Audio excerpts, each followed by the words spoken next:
Okay, अब हमारा next जो टॉपिक है वो है आपका टिप्स ऑन नोटिस राइटिंग। अब हमने नोटिस का फॉर्मेट पढ़ लिया, हमें पता है कि नोटिस के अंदर क्या होता है और कैसे इसको राइट डाउन करना है, इसका फॉर्मेट क्या है।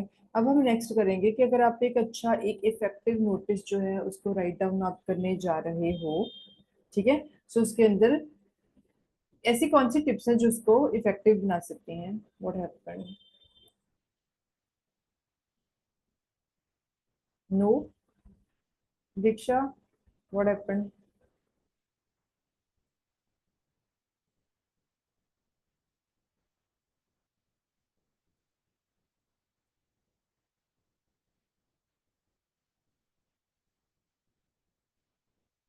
ओके, अब हमने इसकी टिप्स पढ़नी है। So the well written notice जो है it must inform the readers about the 5 questions. हाँ जी, टिप्स देखो, टिप्स का मतलब ये होता है नोटिस तो हर कोई लिख सकता है, लेकिन एक इफेक्टिव नोटिस या हमारी एक एक इफेक्टिव जो मैसेज है वो कैसे आपने डिलीवर करना है। तो कौन सी ऐसी चीजें हैं जो इसके अंदर इंक्लूडेड होनी चाहिए विच आर मैंडेटरी ना। तो हम बोल सकते हैं कि हाँ जी, the 5 questions are considered the prime pillars of the good notice writing ना। तो कौन कौन से हैं, कौन कौन से वो पिलर होते हैं? पहले आपको first one is what is yet to occur. अभी भी कोई ऐसी चीज है जो अभी हुई नहीं है, होने जा रही है, होने वाली है। So this will increase the curiosity of the readers. Yes, मतलब रीडर्स इस चीज की वेट में रहेंगे कि हाँ ऐसा क्या है जो होने जा रहा है। इट विल क्रिएट और enhance their interest in your topic, right? So they will keep waiting for another after this one, right? Then उसके बाद the obviously want to know the place of where the actual address is, right? पहले उनको पता है क्या क्या होने जा रहा है, फिर अब एड्रेस कहाँ पे होने जा रहा है। उसके बाद, उसके बाद the place of when comes ना। So then who comes into the picture. उसके बाद क्या है, हुम इज द लास्ट वन। तो उसके बाद हमारे पास क्या है, इंफॉर्मेशन। हमने बोला कि प्लेस कौन सी है, उसके बाद हुम, मतलब आपने, मतलब कौन है, कौन लोग इन्वॉल्व हैं। सो ये हमारे पास बेसिकली 4-5 चीजें जो इसके अंदर होनी चाहिए, ठीक है। अब हम पहले पढ़ते हैं कि what is going to happen. हमने बोला कि व्हाट, जिसको हम बोल सकते हैं WH फैमिली, व्हाट क्या है जो होने जा रहा है। चाहे वो कोई इवेंट है, चाहे कोई भी पर्टिकुलर कोई मीटिंग होने जा रही है, क्या है क्या। so it should explicitly state the event or the information about which the notice is written। तो ये चीज बहुत क्लियरली आपको पता हो, उसके अंदर डिफाइंड हो। उसके बाद क्या है, where, yes, what is the location. ठीक है, अगर आपका इवेंट है, कोई भी मीटिंग है, तो it should B mentioned with the complete address. Yes, आपके एड्रेस उसके अंदर हो, मेंशन हो, so that reader can locate the venue without any hassle. ठीक है, तो लोगों को पता चले, ये ना हो कि उनको पहुंचने में दिक्कत है, उनको पता ही ना हो एग्जैक्टली exactly। आपने नाम बता दिया होटल का, लेकिन वो कहाँ पड़ता है, कहाँ पे है। आजकल कई बार एक लोकेशन में काफी सारे रिजॉर्ट्स हैं, काफी सारी लोकेशंस आ जाती हैं, या फिर काफी सारे, मतलब एक नाम के कई बार दो ऑर्गेनाइजेशंस भी हो सकती हैं, दो एंटिटीज भी हो सकती हैं, उनको फाइंड आउट करना मुश्किल हो जाता है। तो ये it should be very much clear ना। उसके बाद है व्हेन, यस, कब, ठीक है, क्या कितना टाइम होगा। The time should be written along with the place, make sure the time is very important part ना। आप पता हो, कैंडिडेट्स जब हम कई बार इन्फॉर्म करते हैं कि उस दिन ये इवेंट है, तो कैंडिडेट्स बहुत बार ये पूछते हैं कि हाँ जी ये कितने टाइम का होगा, कब स्टार्ट होगा, कब खत्म होगा, मेरा ऑफिस है, हमें उस दिन एक काम है, मेजर काम है। तो ये सारी चीजें इंपॉर्टेंट है उनको इन्फॉर्म करनी।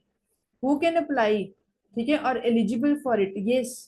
अब जैसे हम लोग कई बार कैंडिडेट्स को पार्टीज वगैरह का या किसी और चीज का, किसी और इवेंट का बताते हैं, कई बार वो पूछ लेते हैं कि हाँ जी मैम हमारे फैमिली मेंबर्स भी आ सकते हैं या आउटसाइडर्स आर अलाउड और नॉट। तो ये यस, तो क्या कौन सा इवेंट है, उसके लिए कौन कौन एलिजिबल है, कौन कौन इसको अटेंड कर सकता है, कौन कौन नहीं अटेंड कर सकता है, एलिजिबिलिटी किस चीज की है। तो वो एलिजिबिलिटी उसके अंदर हो ना, हु कैन अप्लाई और एलिजिबल फॉर इट ये भी हो। And whom to contact, whom to contact और अप्लाई टू, राइट? किसको कांटेक्ट करना है उन्होंने वहां पे पहुंच के, किससे बात करें अगर उनको कोई जरूरत पड़े। So this the issuing authority of notice should leave a piece of contact information, ठीक है, for the people to reach out to them. उनको पता हो, ये ना हो कि हाँ वहां पे पहुंच के अब आपको पता ही नहीं है किसको। हम लोग भी जब कोई इवेंट करते हैं ना, तो हम एक पर्सन का नंबर उसके अंदर डाल देते हैं, एक या दो पर्सन का, कि अगर किसी को कोई प्रॉब्लम आए, कोई इन्फॉर्मेशन चाहिए, you can contact on the given numbers ना। तो उनको ये चीज बड़ी क्लियर हो, मतलब कहने का मतलब ये है कि रीडर्स को या पहुंचने वाले लोगों को उनको कोई प्रॉब्लम ना फेस करनी पड़े, कि उनके लिए ईज हो। ठीक है। No extra details, yes. कोई एक्स्ट्रा डिटेल्स मत डालो, जो जो जिसकी जरूरत ही नहीं है वो मत डालो, जो जरूरी है वो डालो, वो नोटिस के अंदर हो। जो रेलिवेंट है, इररेलीवेंट डिटेल्स जो होती है ना, एक तो वो मिसलीड करती हैं लोगों को, ऑडियंस को ना, और एक वो वेस्टेज ऑफ टाइम भी होता है। It creates frustration, becomes the reason of frustration ना। सो यस, ये आपको मतलब फॉलो द स्ट्रक्चर। आपका स्ट्रक्चर क्या है जो बहुत हाईली रिकमेंडेड आपका स्ट्रक्चर रखा होता है? मेरा भी कुछ स्ट्रक्चर्स रखे हुए हैं, मैं उन्हीं के फॉर्म में नोटिस बनाती हूँ, हमेशा वही बनाती हूँ। एक फॉर्मेट मैंने रखा हुआ है, इस चीज के लिए मेरा ये फॉर्मेट है, इस चीज के लिए मेरा ये फॉर्मेट है, तो उन फॉर्मेट के अकॉर्डिंग मैं चलती हूँ। तो ये आपको स्ट्रक्चर आपको फॉलो करने पड़ेंगे। अप्रोप्रिएट हेडिंग्स दो, जो हेडिंग्स वहां पे रिक्वायर्ड है। ठीक है, जो चीजें वहां पे होनी चाहिए। ठीक है। कंटेंट क्या है ये पता हो, मेन पर्पस क्या है नोटिस का वो पता हो। ठीक है। और it should be very much clear. चाहे मैसेज शॉर्ट ही है, it should be very very clear to the minds of the reader, पता हो। ठीक है। कई बार क्या होता है, एक बारी जैसे लेट सपोज आपको यूनिवर्सिटी की साइड से मैसेज आया कि इस दिन, या फिर इंस्टीट्यूट की तरफ से किसी तरह से आपको मैसेज आ गया कि ये आपकी एक्टिविटीज होने जा रही हैं, उस दिन ये होएगा, उसमें टाइमिंग्स मेंशन ही ना हो। ठीक है। तो आपको प्रॉब्लम आएगी। तो ये चीजें काफी क्लियर हो, चाहे मैसेज छोटा ही हो, but it should B complete. Completeness is very important, clarity is very important. ठीक है। और चीजों को बहुत ज्यादा खींचना नहीं है, डुप्लीकेट मतलब रिडंडेंसी ना हो, एक पॉइंट को अगर बार बार हम लोग नहीं उसको खींचे तो ज्यादा अच्छा है। ठीक है। तो ये आपके हैं। अच्छा, कन्वेइंग सिंपैथीज, कोई सिंपैथी आपने जो है वो आपने कन्वे करनी है, तो वो आप कैसे करोगे, कैसे करते हैं?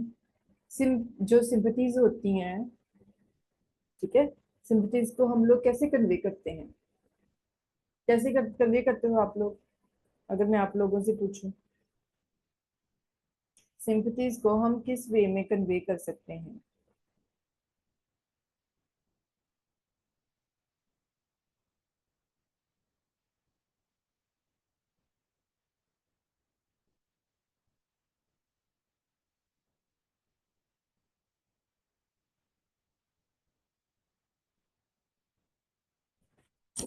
सिंपैथीज कन्वे करनी हो तो हम कैसे कन्वे करते हैं?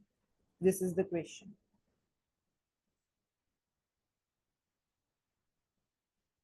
सारे जने अपना अपना चैट में लिख के मैसेज सेंड करो।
I can totally understand your concern.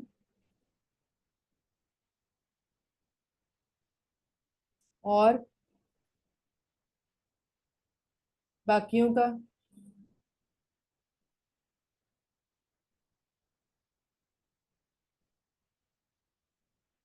बाकी कैसे अपने अपने सिंपैथी अगर किसी को कन्वे करनी हो तो बाकी कैसे करेंगे?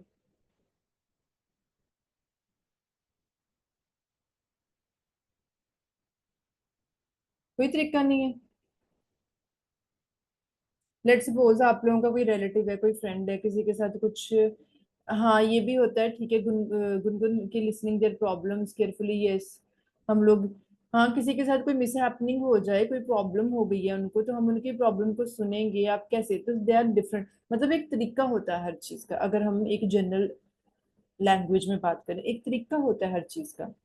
किसी चीज को करने का अगर सही तरीका यूज किया जाए तो वो it leaves a positive impression, good impression on others, तो एक आपकी जो इमेज है वो भी क्रिएट होती है। नाउ लेट्स डिस्कस, हम सब पहले बोलते हैं, if you are going to write any condolence message ना, writing a condolence message can be difficult because of the deep emotion involve ना। आप राइट डाउन करने जा रहे हो, मैसेज राइट डाउन करने जा रहे, तो it can be sometimes it becomes difficult for some people because they are not very much aware with the corrective or with the appropriate words that should be there, that should be involved, that should be present in your message, right?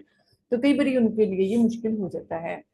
So you want to offer comfort and support, ऐसा होता है, किसी को भी problem हुई तो हमें होता है कि हम उनको कंफर्टेबल फील कराएं, हम उनको सपोर्ट दें, but you don't have words to say something ना, तो कई बार ऐसा हो जाता है।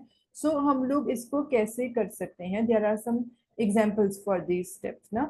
सो follow these steps to begin writing your condolence message. अगर आपने कोई ऐसा मैसेज जो है वो अपने राइट डाउन करना है तो कैसे होगा? पहले तो आप express sympathy for their loss, सबसे पहले तो एक्सप्रेस करो, ठीक है।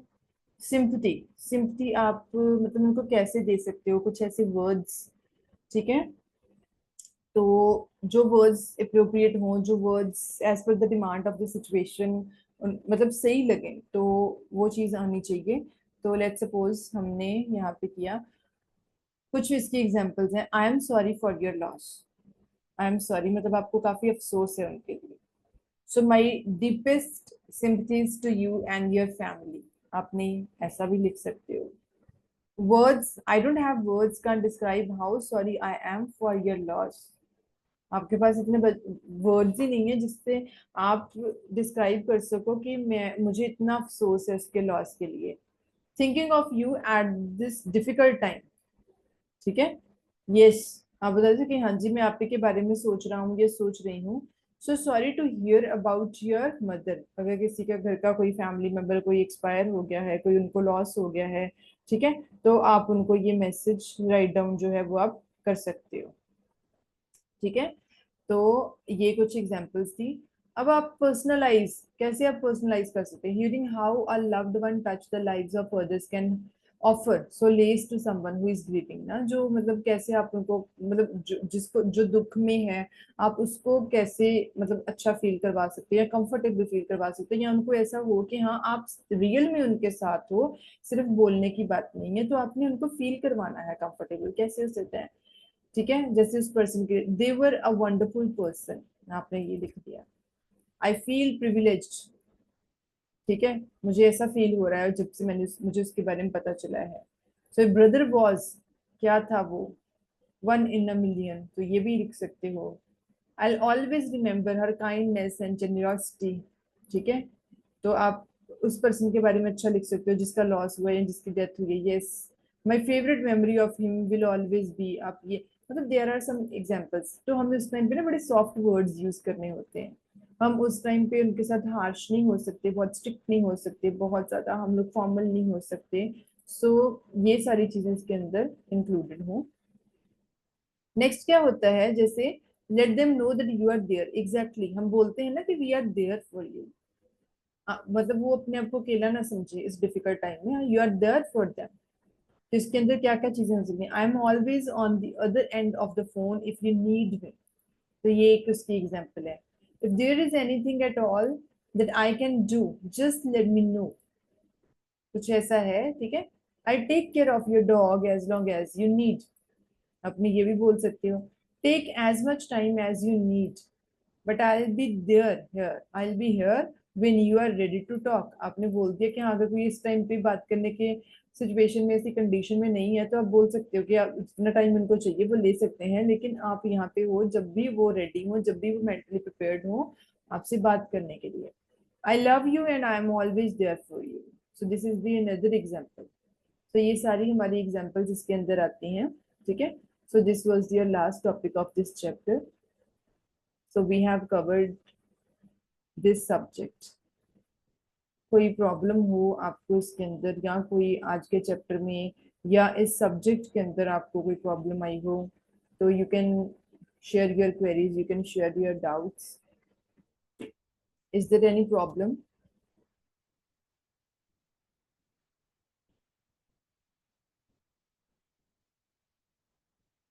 Okay, Kapish, no problem. What about the other people? No, ma'am, all clear. Diksha, और कोई पर्सन, किसी को कोई प्रॉब्लम हो या किसी को कोई इशू हो, किसी की कोई क्वेरी हो, you can discuss.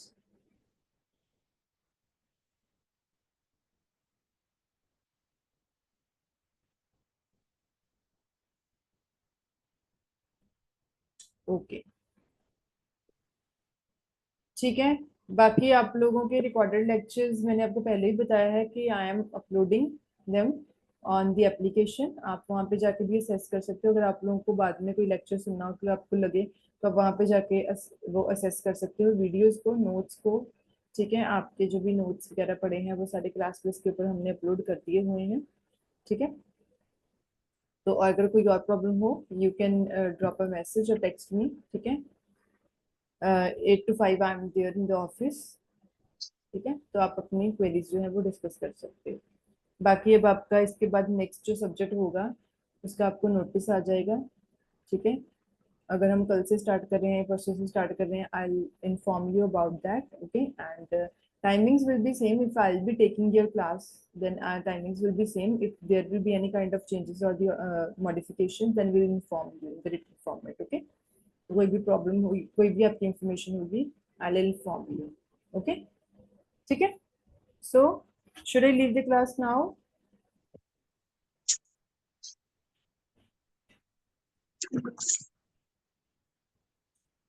Okay, dear, I'm going to end the meeting. Have a nice day. Bye bye. Take care.